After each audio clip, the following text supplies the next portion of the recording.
E aí, por fim, eu quero trazer um outro estudo, né, que discuta, tá, entendi, vou montar o planejamento em termos de ciclo, vou montar a minha reserva e tal, mas e quanto que eu gasto essa reserva? Para que eu gasto? E aí foi feito um estudo muito interessante que ele diz o seguinte: a depender das pessoas e da forma que as pessoas estão projetando a sua reserva, o motivo pelo qual ela está projetando aquela reserva, ela começa a fazer e tomar decisões subótimas. Como assim subótimas? Aconteceu um imprevisto e era essa manipulação dos experimentos. Nesse estudo são 6 experimentos. Sempre quando tem revista muito robusta, eles fazem mais de um experimento para provar que aquele resultado ele se confirma de várias formas, em vários contextos, em vários mecanismos. Então, não é incomum que nós encontremos um mesmo estudo com mais de um experimento dentro do estudo. E quanto mais robusta é a revista, quanto mais exigente é a revista, maior é a tendência de nós termos mais de um experimento dentro do mesmo artigo. Só fazendo um disclaimer metodológico. Por que a gente tem tantos estudos? Mas qual era a hipótese central do estudo? Ele dizia assim, olha, a pessoa tem reserva de emergência e aí acontece um problema. E aí ele manipula dentro dos experimentos dizendo, aconteceu um problema de saúde, tu tem que gastar R$1.000, no caso $1.000, né? Tu pega um empréstimo no cartão de crédito, passa o cartão de crédito, e esse cartão de crédito, ele tem uma taxa de juro que ela varia, assim, mas sempre muito superior à taxa de juro da rentabilidade do dinheiro que tu tem guardado.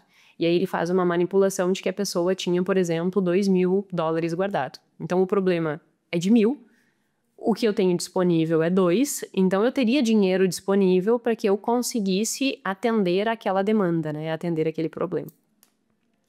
E aí eles vão avaliando como que o rótulo da reserva impacta eu tomar essa decisão subótima de, ao invés de pegar esse dinheiro guardado e usar para emergência, que é um problema de saúde, eu passo o cartão de crédito, pago uma taxa de juro muito mais alta do que o dinheiro que eu tenho guardada, só para não mexer naquele guardado. E aí o que eles descobriram é que aquelas pessoas que dão rótulo para suas reservas voltadas para filhos, voltadas para saúde, no sentido de não saúde de problema, assim, mas tipo aposentadoria e educação, eles se sentem culpados. É como se tivesse uma escala de responsabilidade muito grande. Nossa, esse dinheiro é para minha aposentadoria, esse dinheiro é para o meu filho, esse dinheiro é para educação, ele é intocável. Então, mesmo que tenha um problema de doença, eu não posso tocar nisso aqui. E aí, esse não posso tocar nisso aqui faz a pessoa pegar um empréstimo muito mais caro do que a rentabilidade daquilo ali que tá dando. E aí eles testam uma outra alternativa, tá? Mas e se eu disponibilizar para a pessoa uma alternativa dela usar o dinheiro que estava guardado, mas já montar um planejamento para que ela reponha em um curto espaço de tempo aquele dinheiro? Aí diminui um pouco a culpa da pessoa. Então, o que o estudo quer nos mostrar? Que, a depender do rótulo que tu dá para tua reserva, tu vai sentir dor de usar ele. E como que nós minimizamos essa dor de usar ele? Configurando um plano muito rápido de reajustar, né, de recolocar, de repor aquele dinheiro que tu usou. Então não fique com dor do dinheiro, assim, eu guardei e agora eu não quero tocar porque foi pro meu filho, porque foi pra minha aposentadoria, porque foi pra minha educação, então esse dinheiro é intocável. Mas se tu tem um problema de saúde, esse dinheiro serve pra isso. Não te sinta culpado. Porque se tu não usar esse dinheiro e for pegar um dinheiro de terceiros, um cartão de crédito, um empréstimo pessoal, isso vai ser muito mais custoso. E isso é uma decisão subótima.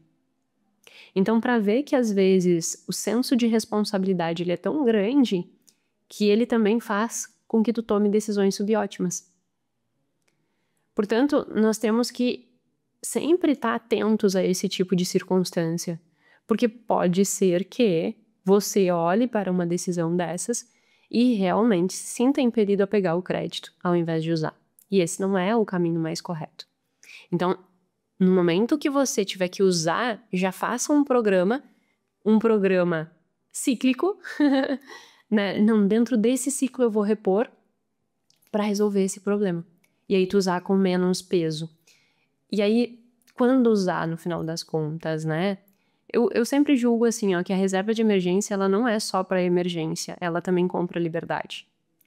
Então, eu nunca usei a minha reserva de emergência, a não ser em uma situação que eu queria contratar um serviço de saúde, assim, né? Uma terapia.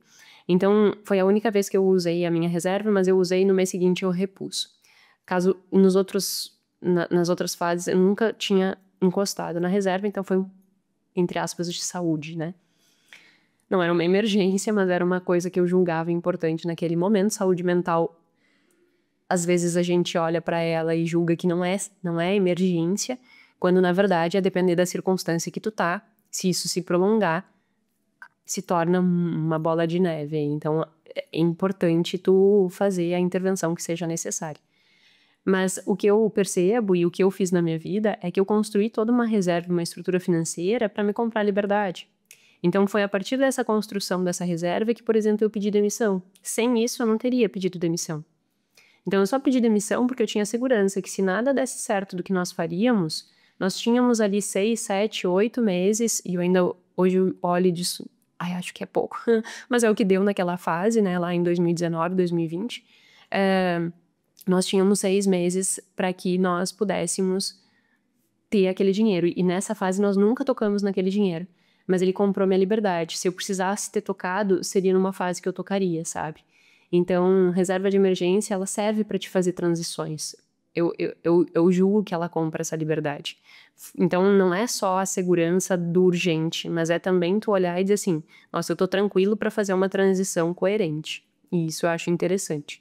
Depois disso, as questões básicas de urgência mesmo, né? Uma saúde, educação, mudança de carreira, como eu já mencionei, mas sempre ponderando se isso é uma necessidade ou é um desejo. Se for um desejo, de forma alguma se usa a reserva de emergência para atender desejos. A reserva de emergência não atende desejo, ela atende necessidade. Então tu pensa assim, eu posso viver sem isso, né? Por exemplo, roupa, casa, carro, eletrodomésticos, eletrônicos, trocar de telefone, trocar de computador. Não se usa reserva para esse tipo de coisa, a não ser que você trabalhe com computador, trabalhe com celular e ele quebrou. E tu não tem como trabalhar sem aquilo, né? Então, aí sim. Então, tem que tentar entender qual é o teu contexto de vida. Mas eu julgo que sempre esse desenvolvimento de consciência entre o que é necessidade e o que é desejo, isso já ajuda bastante a determinar se aquilo ali faz sentido ser gasto ou não.